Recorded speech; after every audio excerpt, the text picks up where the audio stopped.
Alright, this is GoMath, 3rd grade, Chapter 11 review. We'll start with number 1. Find the perimeter of each figure on the grid. Identify the figures that have a perimeter of 14 units. Mark all that apply. So our first step is to find the perimeter of each figure.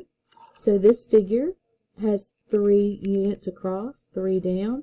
And then we have a unit here, a measurement here, here, here, and here. So that's the tricky part of that.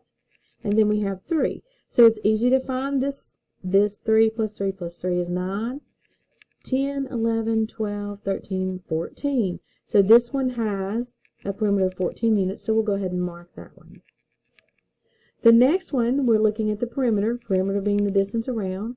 We have 4 units, 2 units. We have a unit here, 2 units, 3 units, and another 4 units. So 4 and 4 and 2 is 10, and then this is 6, so it is 16. The perimeter of this one is 16. It is not, so we're not going to mark that one.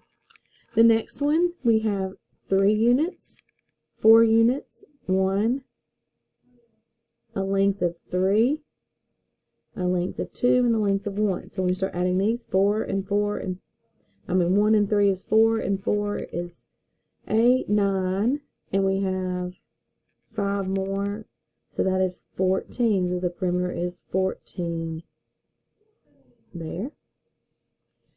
Last one, we have 4, 1, 1, 1, 1, 1, 1, 1, 1, and this one is 4 as well. So 4, 8, 9, 10, 11, 12, 13, 14, 15, 16.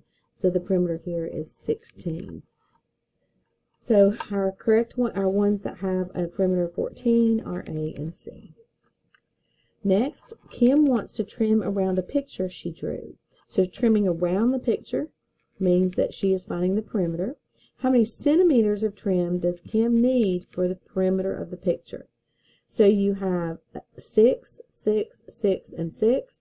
There are 4 sides that have a 6 centimeters each. So you can actually just say 4 times 6, or you could add 6 plus 6 plus 6 plus 6. Either way, you will get 24 centimeters as the perimeter. Problem number 3. Sophia drew this rectangle on dot paper. What is the area of the rectangle? So area is squared units. If you need to, you can actually put draw the square units in there and find it. Or you can just know that this one, the length is 2 by 4, and 2 times 4 is 8. Or if you needed to, you could have counted 1, 2, 3, 4, 5, 6, 7, 8. So the unit is 8 square units. That's part 1 for the review for Chapter 11, GoMath, 3rd grade.